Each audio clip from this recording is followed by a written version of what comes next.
there is a big problem that we noticed within the arts world, especially, which is that organizations that are providing grants or commissioning artists are more explicitly doing so on the basis of race or ethnicity or gender or these identity characteristics, rather than viewing each applicant as a full composite human being or prioritizing the merit of the work itself. Brent Morden, thank you so much for joining me today. Thanks for having Melody. It's a pleasure and an honor to be here. I hope we have a great conversation, and let's get right into it. I want to know about you as an artist and sort of where you've come from. What's your artistic background, and what are you doing artistically at the moment? Absolutely. So it all started on day one. I was born and raised here in Queens, New York. Went to high school in New York City. Grew up in a very education-focused household. I was always a very studious kid, drawn to music from a very early age. I remember having in my home an electronic keyboard, and I'd just play around with the keys. I'd play around with chords. I wanted to discover all of the chords. There was major, right? There's minor, there's diminished. And I was just fascinated with sound and with organized sound in music. And so I grew up just naturally attracted to classical music, the beauty of it, the storytelling that the great composers of history achieved through instruments and the orchestra. Each had their own personality. Each instrument has its own role in the orchestra. And I just love that.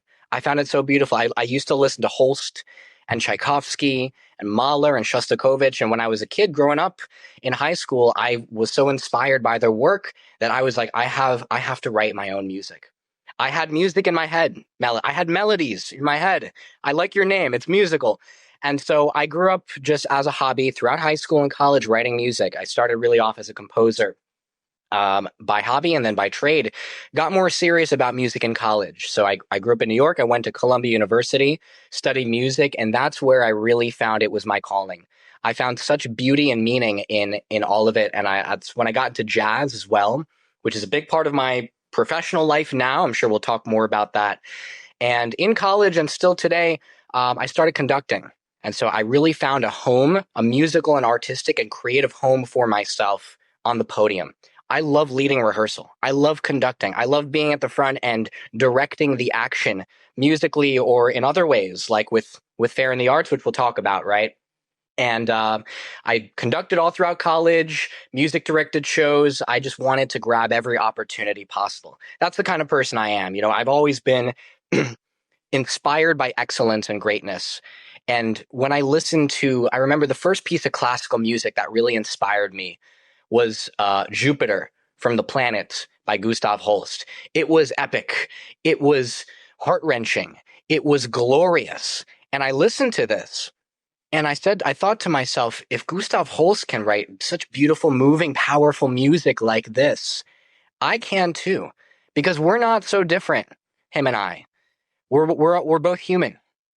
And that's the beauty of music and what has drawn me to it, and also later drew me to an organization like FAIR, which is reaffirming humanity in culture and the arts. So just to finish up your question about where I am musically now, I'm still very active as a choir and band director. I teach at Hofstra University. I direct the pep band at Columbia. I music direct, teach out in Long Island. I'm singing. So staying very active as a freelancer and a working artist, which is important because bring it back to FAIR, which we'll talk more about. I want to make sure I have a stake in the game. And we also have a stake in the game about the future of arts and culture. I'm interested in what you say about our sort of common humanity. And I want to ask, when did you notice the idea of our common humanity diminishing in the arts or the wider culture? Great question. So in short, during college, and I'll explain what I started noticing, how I started paying closer attention to trends in the arts and culture and institutions. I went to Columbia University from between 2015 and 2019. I did my Bachelor of Arts in Music there. And I had not really grown up in an environment or a household that was super into politics or culture. I was really focused on school. I was focused on just digesting as much music as possible. And I had never really thought about the the meaning of group identity politics behind the music when I was listening to Duke Ellington, or when I was listening to Shostakovich, or when I was listening to Valentino Lisitsa, the pianist, play. I was just more interested and entranced by the craft and the beauty and the excellence in the music rather than the skin color or the gender or sexuality of the artist. And then in college, I started noticing that the latter, these immutable identity characteristics, were seen as more important than the storytelling or the craft of the art itself.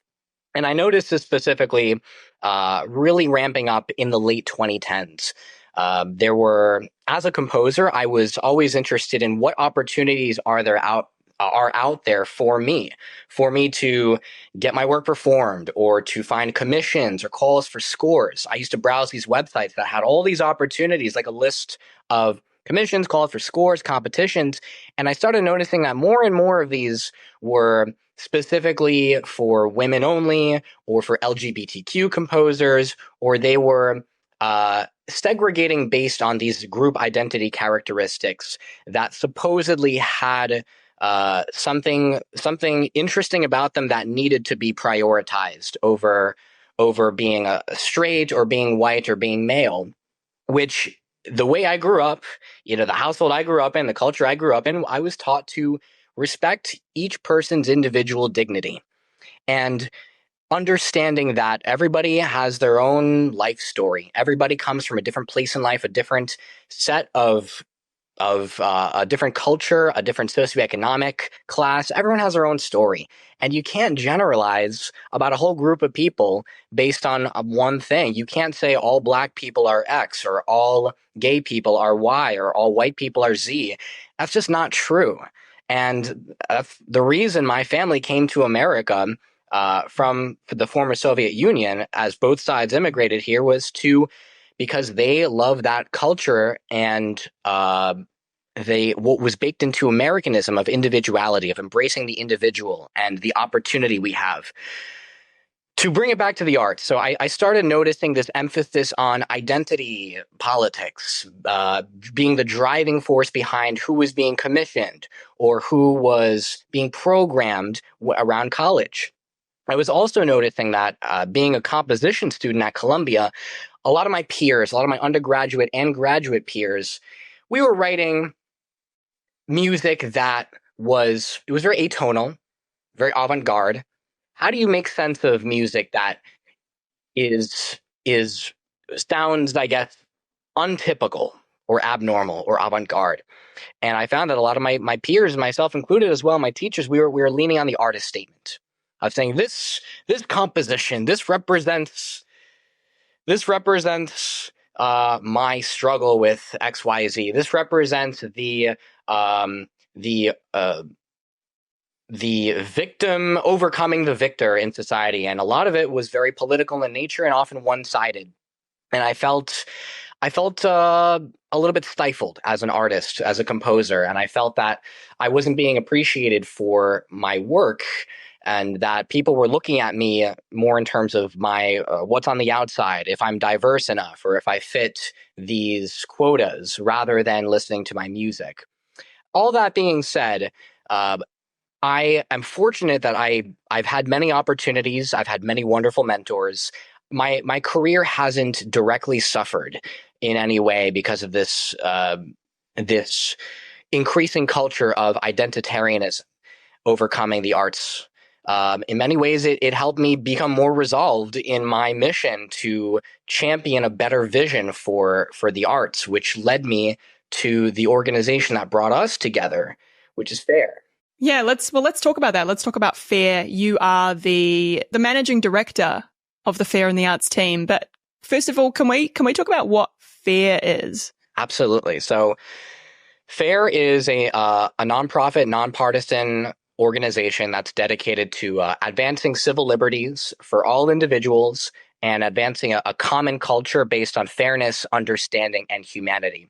FAIR is a relatively new organization that launched in early 2021, founded in part by Barry Weiss and Melissa Chen, and a whole team of advisors who were thought leaders in in journalism and media and politics and culture who were responding to this incredible need to just return to some semblance of reason and humanity and understanding that was so lost over the last few years, particularly after the election of Donald Trump kind of broke so many people's brains in America. And particularly number two, after the George Floyd incident broke people's brains even further and led to so much polarization and tension in America, and led to just people trying to find who out there are the voices of reason, who are going to be the thought leaders of society in this incredibly broken moment in our culture. And FAIR was born out of that as a response, a multi-pronged response to establish grassroots chapters around America and now around the world, in Australia as well, to establish different departments that are advancing this mission to return to a common culture of fairness, understanding, and humanity in education, in medicine, in the arts. And that's where I stepped in. I joined FAIR very early on. I learned about it while having lunch with Coleman Hughes in April of 2021. And FAIR was brought up in our conversation as this new organization that's trying to pave the way forward and be just this ACLU number two, like this organization that will actually fight for people's civil liberties and fight for reason and fairness as guiding principles for culture. And I was immediately attracted to this. This is, to me, I saw an opportunity to be a better alternative to the identitarian worldview that I saw permeating the arts and also college campus and my friend circles, that led me to feel very alienated and alone and to walk on eggshells when I was in class, or to self-censor when I wanted to make a joke or to share or like something, on social media. And so I found a beacon of hope in FAIR, and I was like, I want to be a part of this story. In early 2022, after volunteering in the New York City sphere of FAIR for about a year, we put on our first live event here in New York, bringing together people who were interested in the pro-human movement to affirm our common humanity in the tradition of Martin Luther King Jr. I helped establish FAIR in the Arts, which is our department, our program, advancing FAIR's mission in the arts, media, and culture. I just want to ask about what it felt like to feel, if we go back when you were noticing these liberal values were sort of being diminished. Were you the only one who sort of felt like, what the heck's going on here? I know if I talk about my own experience, yeah, I feel like I was the only one. And I'm like, thank God that I found FAIR. And when I found FAIR, I was like, oh my goodness, there are other people that are just sick of this cancel culture, identitarian sort of way of looking at things. Were you the only one in it must have been a pretty alienating experience? I felt when I was in college and watching politically correct culture just unfold on Columbia's campus, trying to cancel comedians from telling jokes at Columbia, trying to cancel speakers who were supposedly introducing quote unquote dangerous ideas into the Columbia campus. I was watching this go down and I thought, am I the only one who's seeing this and thinking that this is crazy, that these young righteous activist types who are supposed to be the future intellectual thought leaders of society, these are Ivy League kids, right? They're supposed to be open-minded and liberal and ready to pave the way forward in society. They were the ones who were shouting down speakers, who were unable to comprehend other points of view. College is where you're supposed to be exposed to different points of view. That's why I went to Columbia. I wanted a world-class education, and I wanted to read the great works of literature and to study the great works of art and the great works of music, which I did at Columbia. I'm very grateful for my education there, but I was surrounded by so many righteous vocal activists who were setting the tone for saying, hate speech is not welcome here, or there are certain identity groups that are marginalized, and we have to do something to uplift them completely arbitrarily. And I understand where they're coming from. I truly do. I understand that there's been a fraught history around race and ethnicity in the United States. I'm Jewish. My grandparents are Holocaust survivors. I completely understand that people have been targeted on the basis of their race or ethnicity, and it's led to a lot of complicated relationship with just with the world as a result of that. The way forward is not to create more hatred and division and to keep viewing each other on the basis of group identity. And I felt very alone. That I was like, am I the only one who thinks this way? Uh, Fortunately, I was very lucky to find a lot of a very tight knit friend group at Columbia, and through FAIR as well, just connecting with people who are like, oh my God, I can't believe there are other people who are not crazy out there and who are seeing this politically incorrect, identitarian, divisive orthodoxy, and think to myself, there must be a better way. I remember, and feel free to cut me off if I'm talking too much, but I hope this is interesting. When I was volunteering with the New York City chapter, very early on, Fair blew up very early on. We had a lot of media attention. There was a lot of high profile people who were involved in the founding of Fair, and it was exciting. This was the new frontier of culture and society, and I believe it still is. And because of that, a lot of people were reaching out, and I was in the interesting position of fielding many phone calls and many emails, specifically from people in New York City.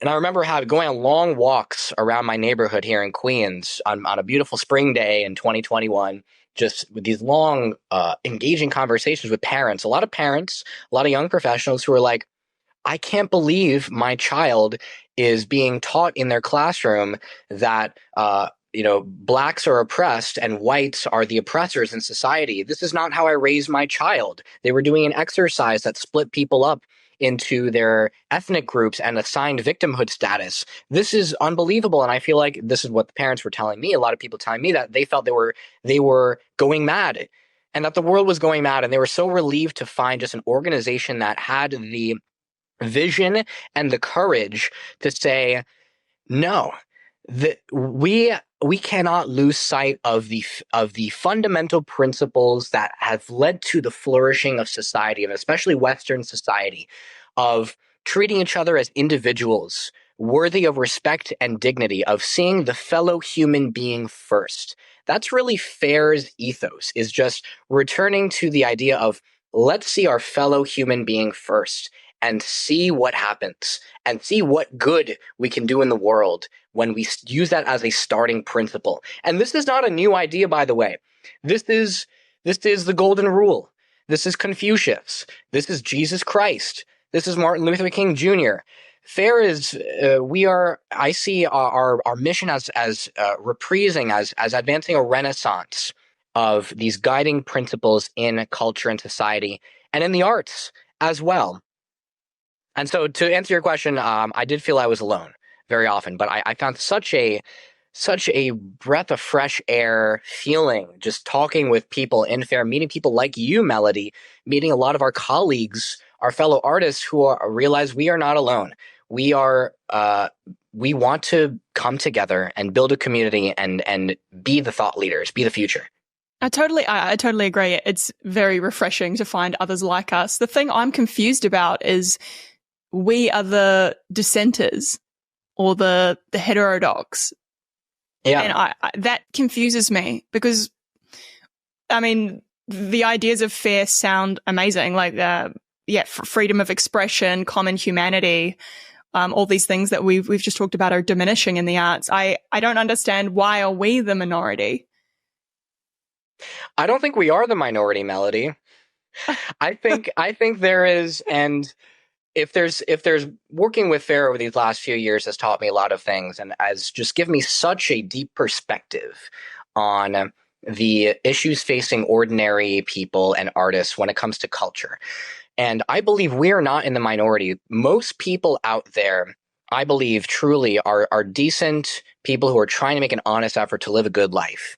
And they want to care for themselves and their family and their community. And they just want to be good people. And I think most people out there truly understand and embrace the value of, especially at least in America and places like America and the UK and Australia, these Western liberal democracies, for example, we understand the value of free speech. We understand the value of civil discourse. We understand the value of representative democracy and of viewing each other as individual human beings first. I think most people out there do not buy into um, when Hollywood or Broadway is explicitly, or literary journals are explicitly prioritizing projects that are represent certain identity groups over others, rather than looking at the work of art itself. People are not into this, but most people are afraid to speak up. And there's been such an epidemic of self-censorship within within artists over the last few years, especially. It's been a real it's been such a wild ride to be able to meet people like in our community, like Clifton Duncan, like Rosie Kay, like Meg Smaker, who are these prolific artists in their industry who are standing up to this culture of bias and intolerance and groupthink, and we're actually saying we are here to be free to create what we want to create, and to use art as a vehicle to channel our humanity and tell our stories, and we do not want to conform. These people are who we want to bring together, to organize, and to help artists like us who are maybe feeling like we're walking on eggshells or self-censoring, to feel empowered to find each other and to organize. Yeah, I suppose when you say we're not a minority, I think, yeah, in the wider culture, I would agree. And yeah, people are afraid to speak up, especially when famous people get cancelled for sort of questioning an idea.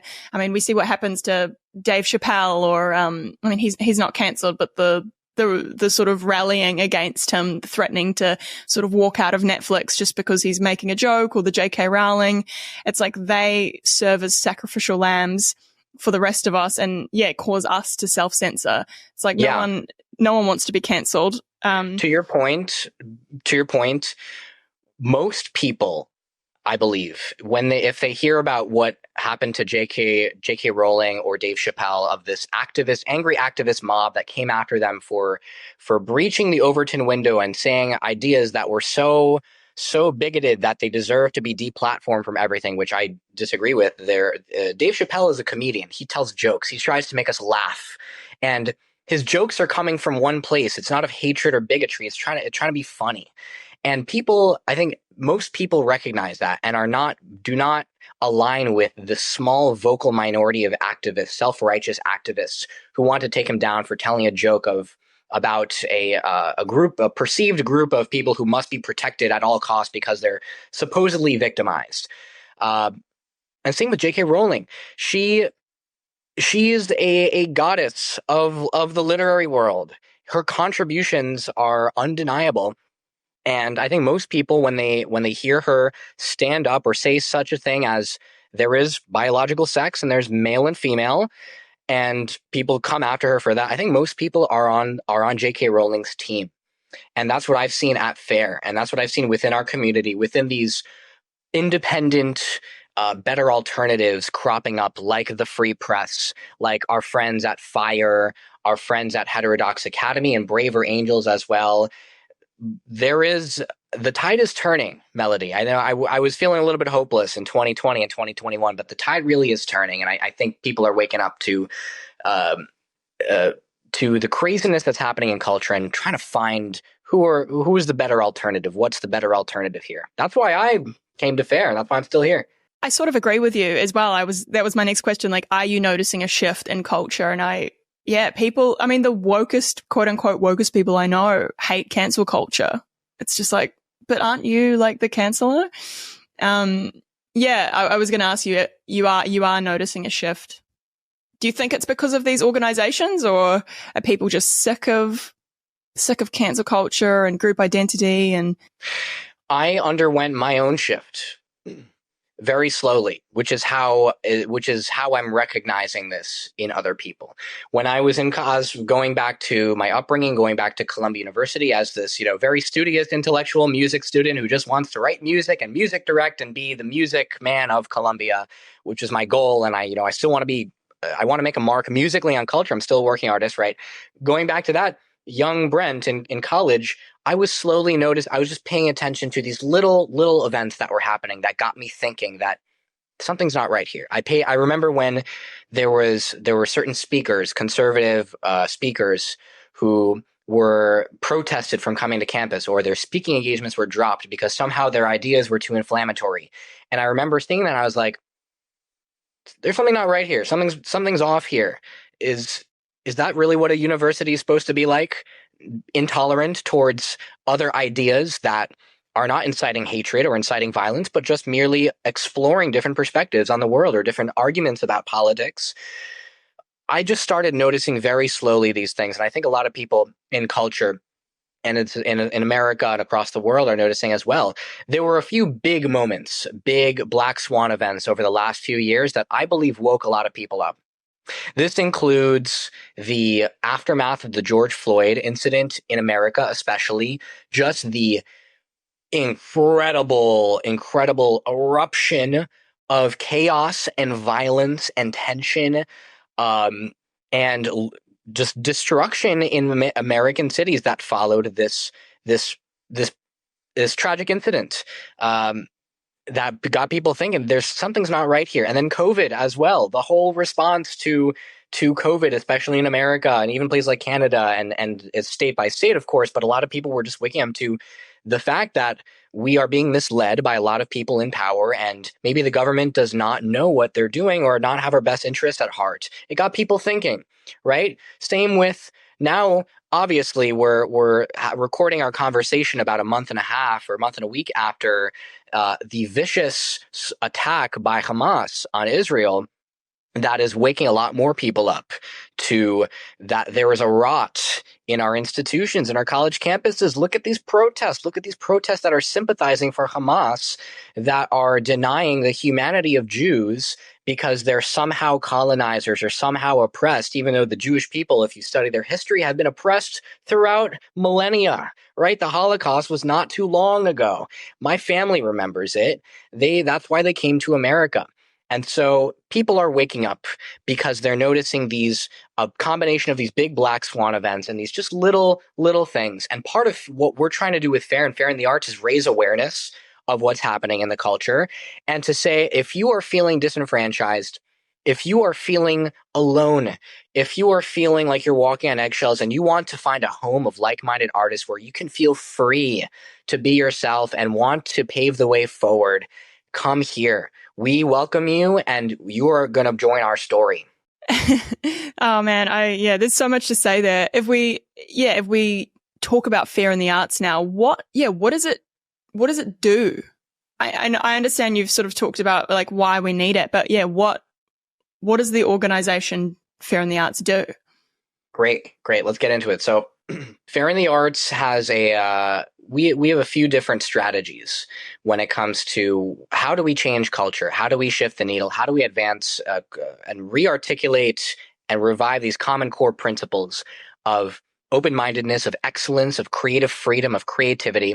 The first thing we do is we provide an opportunity for like-minded artists to find each other, to actually come together as a community.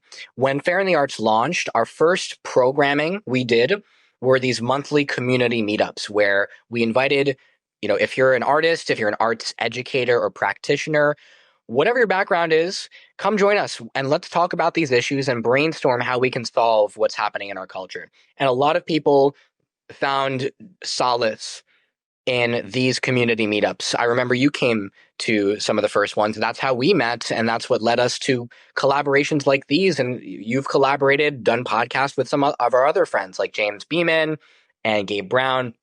So that was our first piece of programming Fair in the Arts put on.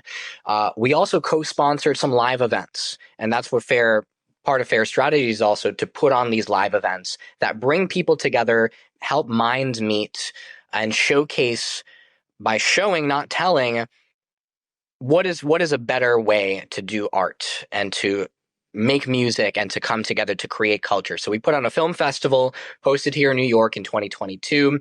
We co-sponsored some other musical events throughout the US in late 2022, early 2023 as well. And more recently, as we're growing our community, as we're connecting people, serving as a resource for early career artists who want to get in touch with these prolific arts fellows like Clifton Duncan or Rosie K. We recently launched our grant. There is a big problem that we noticed within the arts world, especially, which is that organizations that are providing grants or commissioning artists are more explicitly doing so on the basis of race or ethnicity or gender or these identity characteristics, rather than viewing each applicant as a full composite human being or prioritizing the merit of the work itself. And a lot of artists who come to Fair in the Arts said, I feel like I can't get my work produced because I don't fall into the right categories. I'm not diverse enough. Or I feel like they come to us saying, I don't want to apply to grants because they're asking for diversity statements. How is your project contributing to our diversity, equity, and inclusion goals? And they feel like that has nothing to do with their project, and it's more of an ideological litmus test than anything. And so what are we going to do? We, Fair in the Arts, established a grant to provide financial support to artists who are in line with Fair's mission of advancing our culture of fairness, understanding, and humanity. And we're not going to discriminate on the basis of race. We're not going to ask for a diversity statement. We're interested in what do you have to say as an artist? How is your work contributing to a culture that highlights our humanity at its best, right? As at the time of our recording, we had our first round of applications. We got a lot of applications, a lot of interest, a lot of positive feedback. We're reviewing everything, and we're going to announce our first inaugural class of Fair Artist grant recipients within the next month, which I'm very excited about. And this is how we create change. Fair in the Arts is still young. We're still putting on programming. We have a town hall coming up soon with Freedom in the Arts, which is Rosie K's new initiative. We've hosted webinars, interviewing prolific figures who are thought leaders in the arts, who are interested in our mission. We just want to provide a home, and we are providing a home for people who feel alienated by what's happening in culture. And we're still figuring out what the future will look like. Fair in the Arts is young. We're only a year and a half old. We're growing our membership. We've put on a variety of programming. We've launched our grant. We have a lot of big plans in 2024, 2025, and beyond. We want to help fund films. We want to help fund the production of events and pieces of art that will help change minds and hearts, right? That's the beauty of art. You can read a book and completely change your mind about human nature. If you read Dostoevsky, if you read Crime and Punishment, which I did in my English class at Columbia, completely changed my view of human nature. When I listened to Stevie Wonder, my favorite musical artist who has always inspired me from a very young age, I love Stevie Wonder. I was just touched by his music. I remember listening to his album, Songs in the Key of Life, and this is relevant. I listened to Songs in the Key of Life while I was doing homework and as a junior in high school, just listening, and I couldn't do my homework. I had to listen because this was the most beautiful music I'd ever heard in my life at that moment. And that is what we're striving to return to, just that feeling. We want to capture that and create more opportunities for that. And that's the power of the arts to change minds and hearts, and hopefully down the line to influence policy, right? A big part of Fair's work, and I know I'm talking a lot, so I'll let you take over soon, is legal support, is challenging discriminatory policies that we see play out in arts organizations. We just published an open letter to submittable.com and to various literary journals that are explicitly providing that are explicitly prioritizing people on the basis of race and ethnicity, and providing certain benefits to applicants on the basis of race or ethnicity, which is that's wrong. It's just wrong. And we're the ones who, what are we going to do about it? Let's call it out. Let's address it in an organized fashion, and let's change these policies. So there's a lot of work to be done, but we're a work in progress. I just want to bring in a slight challenge. I'm wondering if we can try steelman the view of providing an advantage for the disadvantage. Like, since people have really taken this up and are doing it, do you see anything positive with the intentions there? Absolutely. I love steel manning, and I think it's important to understand all perspectives and to just try to understand where the other side, whoever the other side is coming from. There is throughout, I teach jazz, and so I'm an adjunct jazz professor, and a big part of my musical practice is jazz as an arranger, as a vocalist, as a pianist. If you study the history of jazz, there is a history of racism in it as well that goes back to the 1800s in America. Jazz grew out of the African American tradition, especially slave spirituals, and a mix of that with other traditions around cities, especially in places like Harlem, and just this mixing of cultures of rhythms from West Africa as well.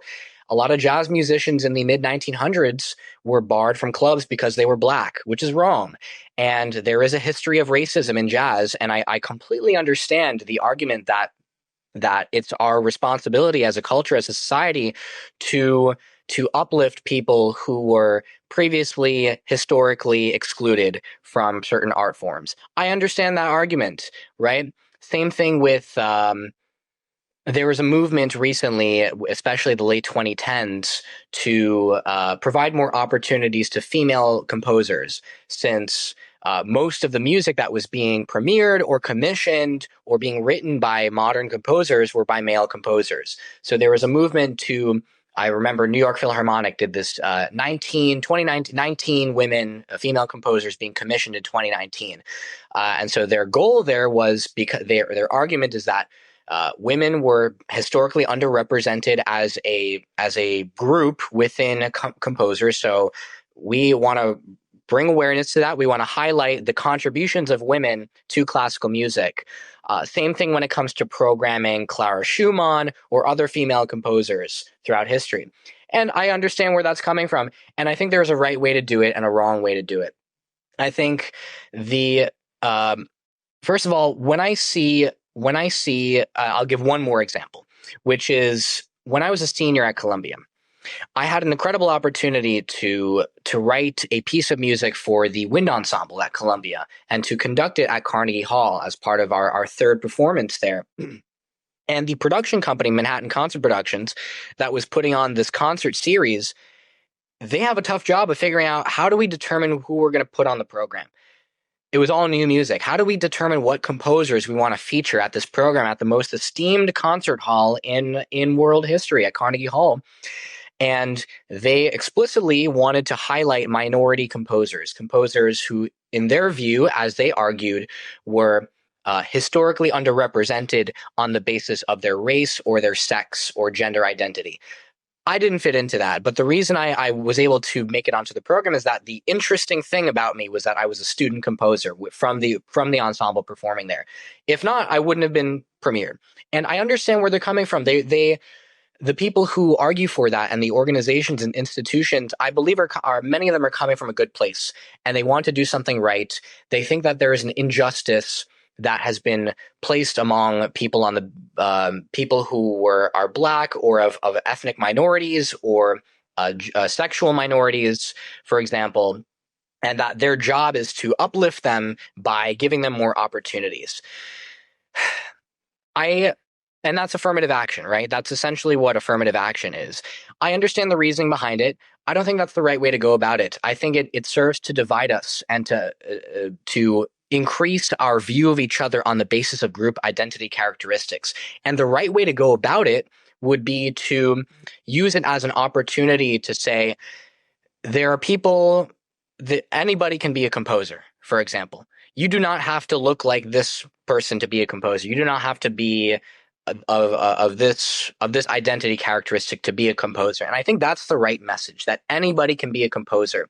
And it's up to you, young, whoever you are, to find that voice within yourself, right? I want to bring this, I have more thoughts about this. I want to bring home, but I also know you want to wrap up soon. All that is to say, it is a difficult problem that production companies are facing when it comes to how do we decide who we get to commission new works from, right? The trend over the last several years has been prioritizing these group characteristics like gender, race, and sexuality over the story. And I believe that's not the right way to go about it. And that's teaching us and training us and incentivizing people to view each other on the basis of these characteristics first in a divisive and cynical way, rather than seeing each other as human beings first. I want to probe you just a little bit further on that point, because if there is underrepresentation of certain group identities, what is wrong with trying to elevate the group identity and advantage those if they've been disadvantaged because of their group identity?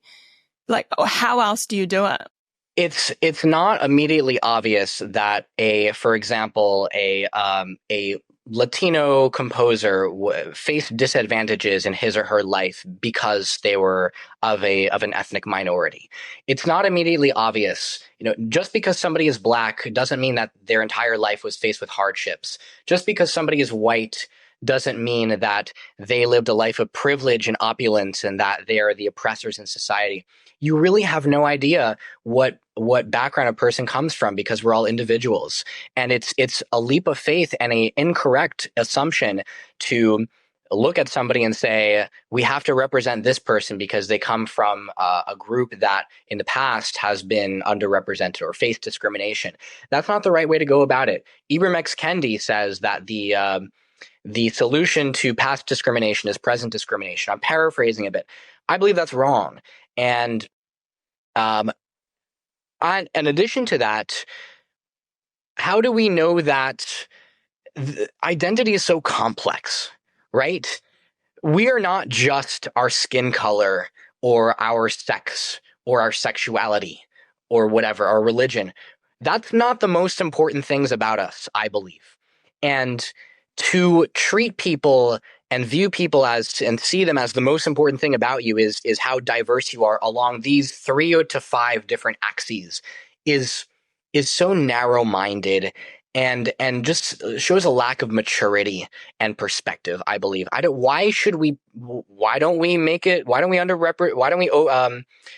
for the underrepresentation of composers who are of short stature or of low IQ or composers, I'm using composers as an example, or composers who are missing a limb, right?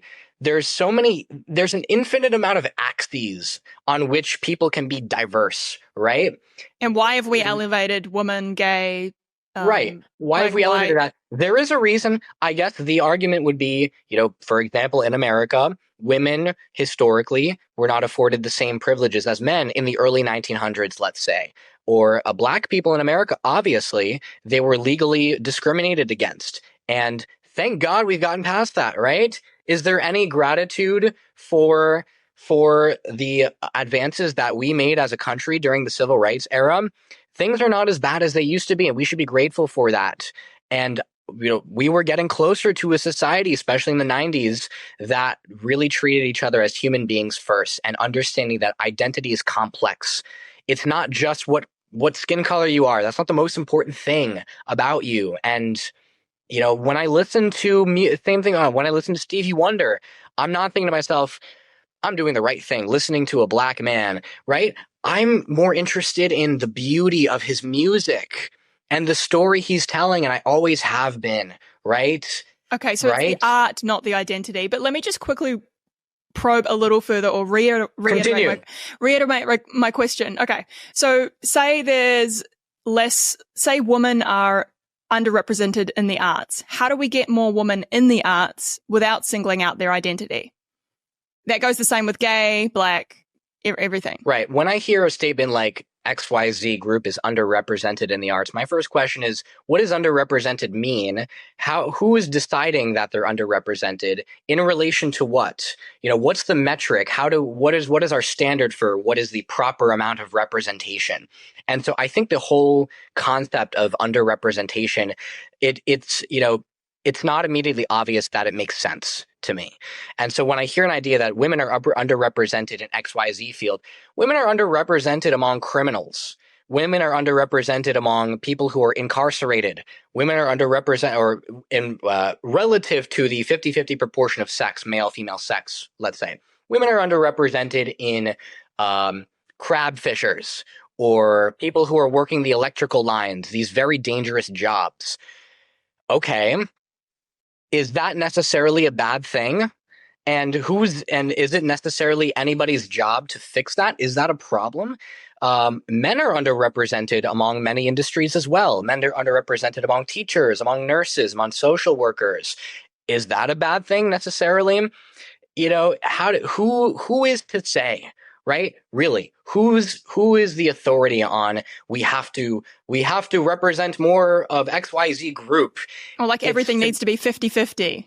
Right. I think that's what communists strived for, right? That's what Lenin and Stalin, was their vision for society, where everything was based to each according to their what was it? Each according to their ability, to each according to their need, from each according to their ability, to each according to their need. This view of structuring society based on quotas and equal representation, this leads to destruction. And the evidence for that has been the failure of communism and socialism around every society in which it's been tried during the 20th century. So going back to your question, when I hear a statement like women are underrepresented within filmmakers, what's the solution to that? Is to empower the individual, or women are underrepresented in STEM, for example, is to empower the individual right? I think, for example, I also will push back on myself a little bit, right? My uncle and I have a few cousins who are very active chess players, and they were involved in this initiative called Her Move Next, which was to empower female chess players, because chess has been apparently a very, very male-dominated field, and part of their organization's mission was to demonstrate that girls can play chess too, and that there is a place within the chess community for girls and women as well. And I think there is a right way to go about that. There's a right way to go about that message. If the message is, you can be a chess player too, and it shouldn't matter, you shouldn't be judged or you shouldn't be prioritized if you're a male or female, then that opens up our thinking to just an understanding of our humanity, rather than our understanding of what divides us. It is a very nuanced topic. And I appreciate you probing me on this, because I think good ideas and ideas should be challenged. And for an idea to have merit, it has to withstand scrutiny. The ideas and the principles that FAIR, for example, is advancing, I believe they've withheld scrutiny for millennia, right? These are ancient ideas of just seeing each other as the individual. And we need a renaissance of these ideas today. Yeah, I think that's happening, right? If I can wrap up, how do those artists who feel alienated by their peers or are sick of these identitarian ideas and sort of want to join an organization like FAIR, how do they do it? Go to fairinthearts.org and sign up. Email me, arts@fairforall.org. And we have a lot of programming coming up. We have some town halls, some virtual programming. We're going to do more live events in 2024. Just give people more opportunities to come together. We want to help you network with artists who you want to have conversations with or collaborate with. We want to help you find like-minded people who are interested in creative freedom, right? And we want you to help be a part of our story, because we're still growing and we still have a lot of ideas, and we want talent and we want motivated people. So come reach out to me at arts@fairforall.org. Find me on Instagram. I'm extramordinary on Instagram.